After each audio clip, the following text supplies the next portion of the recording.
everybody, it's Neil. So I had this iPad, holder here, this case that I had gotten, and it broke the little clip on it. But also, I never really liked it because it was so heavy and it was just very cumbersome and didn't work good. It was nice because it had this little fold-down thing for the camera, I guess.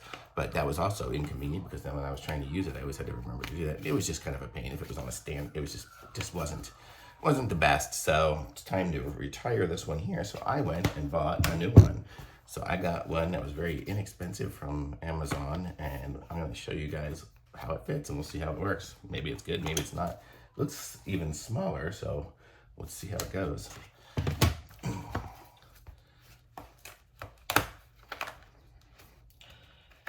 So I'm taking out the old one. It's not the easiest thing to take out, but there we go, got it out. So there it is. And let's try the new case. I don't know what color it is. I guess I got to take out this foam. And let's see how we do. And there we go. It's in. And boy, oh, way thinner. That's super cool. I like that. I guess if I have a pencil, I would have to kind of keep it on the outside, which it magnetizes, but it's not the greatest. But you know what? I almost never use this. I don't know why I got it. I'm not into art. And I guess if I was to use it, I would probably just use it in the office. I'm not going to use it on the run. So I don't need to be taking this with me everywhere.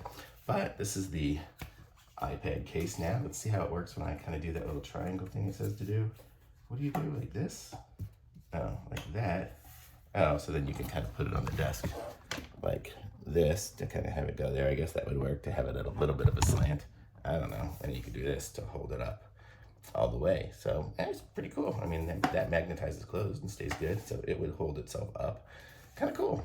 I'm gonna say I like this case for the price. It was really good. It's got a little weird texture to it. I don't know if you can see it in there. When I do my 3D printing, it almost has these like lines on it, but I don't think this is 3D printed. It would never happen that way.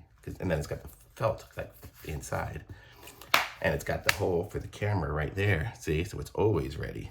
So then when I open it up and I go to take a picture, it's ready to go. So just always ready to go. Don't have to do any flapping down. So I'm gonna say this is awesome. I like it.